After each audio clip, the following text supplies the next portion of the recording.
Venice lies in the middle of a lagoon. It is not actually the sea, but an expanse of shallow waters separated from the sea by thin strips of land.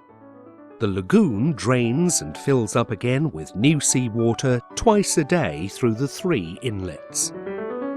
The water flows in, the water flows out, flows in, flows out.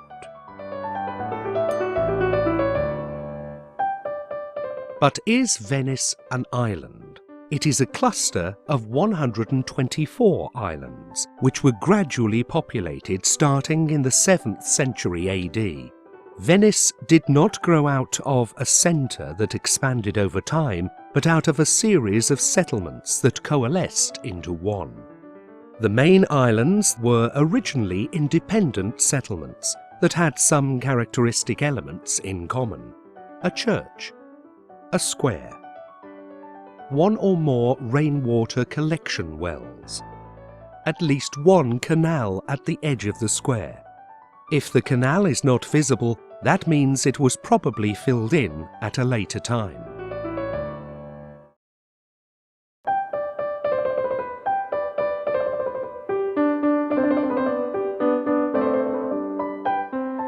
The Venetians have always had to conquer land from the lagoon and defend it from the water.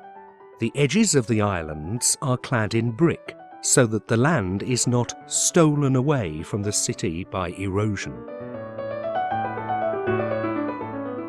In many cases, large areas of the lagoon were filled in to create more space to build on. But defending the islands from the water is anything but easy. Over the years, the brick protection becomes less water resistant and needs to be restored. How is that done?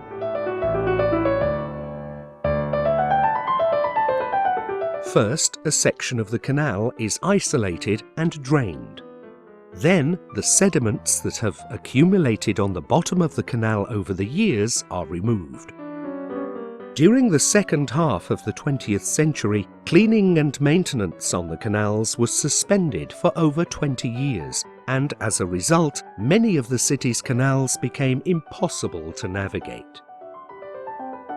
The masonry protection along the banks is constantly under attack by the salt water that tends to make the bricks crumble and disintegrates the mortar between them. The tides that rise and fall every day, and the vortexes of water created by the propellers of motorboats, cause the loose bricks to fall. In the most serious cases, entire sections of wall need to be rebuilt. Often, hydraulic bonding agents must be injected into the masonry to consolidate the wall mass. When the mortar dissolves, it causes even more serious damage. The wall ceases to be watertight. The water penetrates into it and washes away the earth behind the bricks.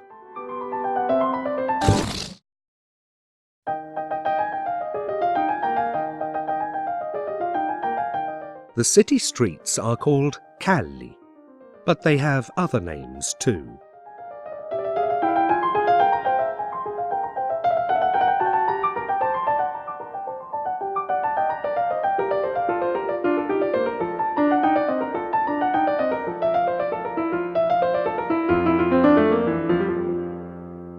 Sometimes, because land to build on was so scarce, circulation paths had to pass under the buildings, or borrow space from the streets without reducing their width. Some streets are called salizzade because in previous centuries they were among the few to be paved. After the 17th century, public areas were paved with stones made of trachyte called masegni. Trachyte is a compact and durable stone. It has one great advantage. Even as it wears down, it stays rough. But trachyte does not last forever. Only the masegni that are worn beyond repair are replaced. Even the paving in Venice has historical value. It is a well-known fact that one of the city's problems is acqua alta. A higher than average tide is enough to flood entire areas of the city. When the paving is restored, in the lowest zones it is raised to a higher level. A few centimetres more or less can make the difference between going out in boots or not in order to get to work. Venice is an ancient city, but it is also a modern city. And, like all modern cities, it needs electricity, water, telephone service, gas, and street lighting. But where do all the cables and pipes in these grids run? Right under our feet, under the paving stones. When the paving is restored, it offers the opportunity to upgrade all the grid conduits, replacing the older or damaged ones. In some cases, the route they take under the paving stones is quite uncertain. And how do these pipes cross over from island to island? Just like people, they use the bridges.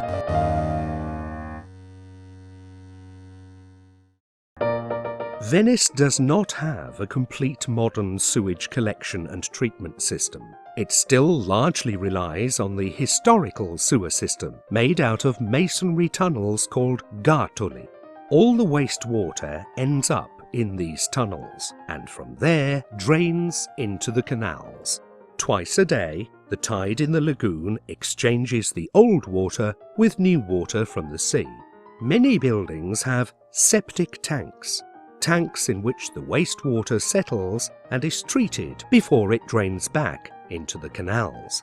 But the sewer system made of gartoli and septic tanks must be kept efficient. Sometimes the gartoli become obstructed. The wastewaters put pressure on the masonry and risk causing entire sections of the embankment walls to collapse.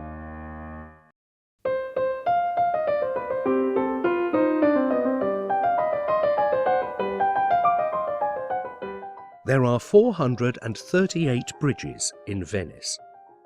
They are crucial to pedestrian circulation because they connect the various islands of which the city is composed. Until the end of the 18th century, there were not as many bridges, and Venetians moved mainly on boats.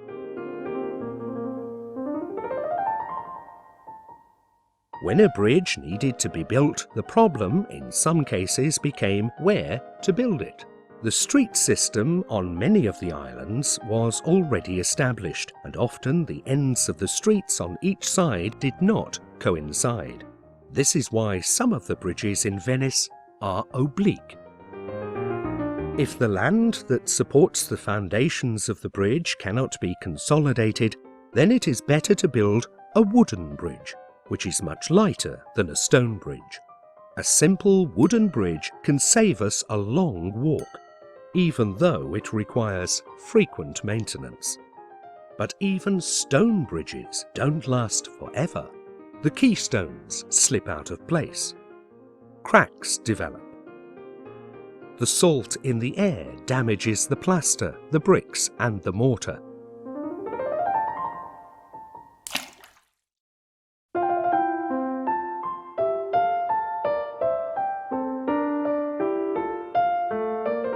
Venetian buildings are famous worldwide for their beauty and sophistication. In little more than 1,000 years, the Venetians have codified a series of techniques for their buildings, developing ingenious solutions that are well adapted to their environment. The basic plan of the palace is based on the casa fondaco, the home warehouse, the typical residence of the merchant family. The ground floor served as a warehouse and a place where merchandise was bought and sold. The living space on the first floor, called the portico, served as the formal space. The attic floor under the roof held the apartments for the servants. The most important palaces have maintained the same basic structure. Life and work in the city took place mainly on boats. For this reason, the main facade of the Casa Fondaco faced the canal and not the inner streets.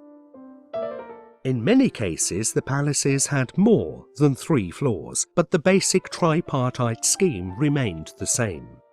The portico, which was often richly decorated, occupied the entire length of the piano nobile of the home. The floors were connected by an ingenious system of double stairwells.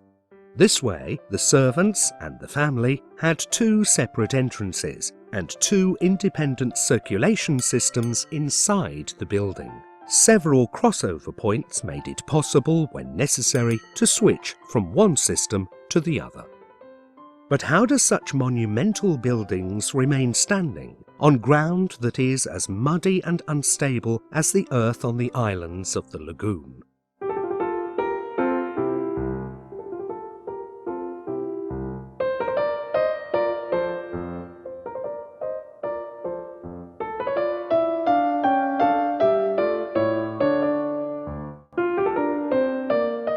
Before building the walls along the canal, the Venetians drove wooden piles into the earth in order to contain the ground and make it more secure.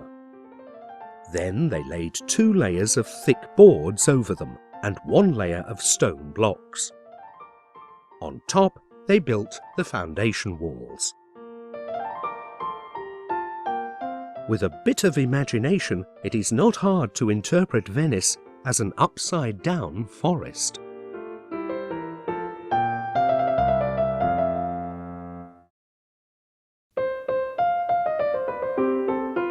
The palace was conceived in such a way that it could move and adapt to the uneven settling of the soft ground underneath. The palace can be imagined as a box, in which the walls and floors are not rigidly tied into the perimeter.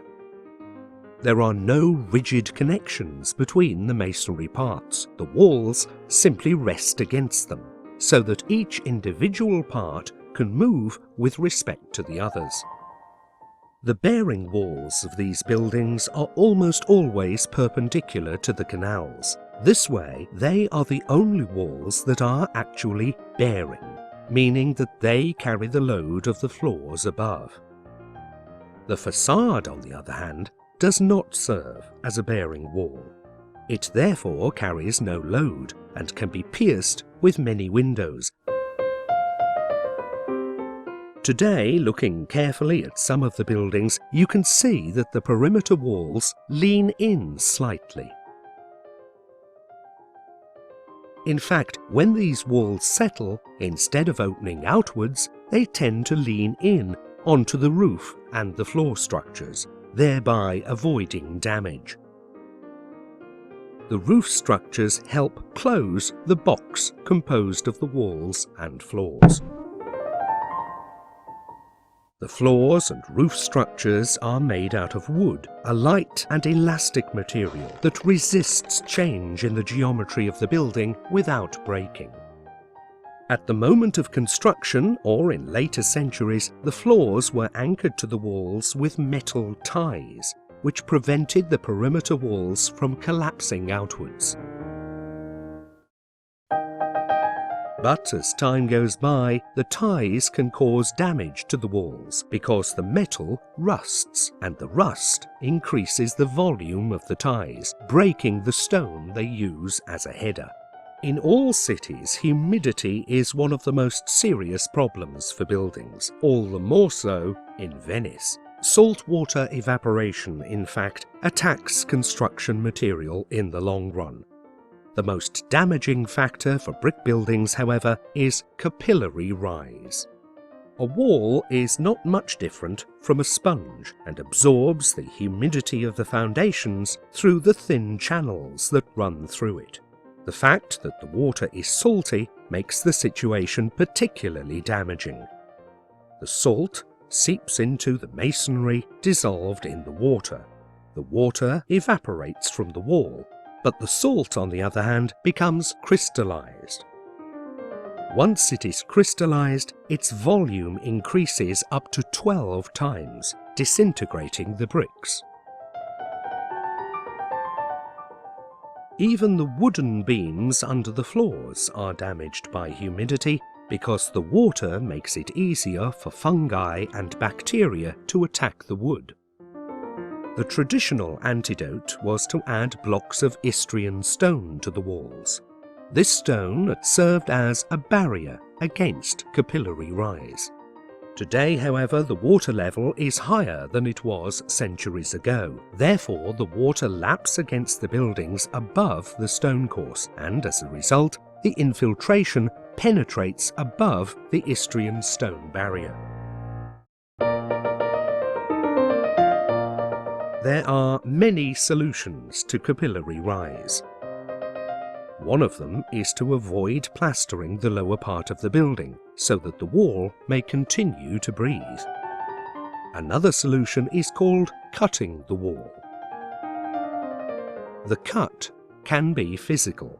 In this case, a waterproof membrane is inserted into the wall to stop the moisture from rising. It can also be chemical. In this case, resins are injected to saturate the porosities in the masonry, reducing permeability or even making the wall waterproof. It is easy to see that just above the level of the barrier, the wall is definitely less saturated with moisture.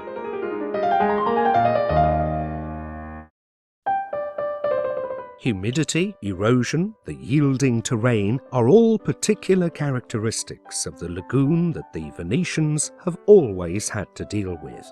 To continue living in such a changing environment, they have been capable of adapting to change and responding to the inevitable deterioration with constant maintenance and an appropriate use of the city. Venice is therefore the result of 1,500 years of continuous transformation of its own urban landscape. With constant attention, it has been able to ensure its preservation over the centuries, and this is the only way it can continue to exist in the centuries to come.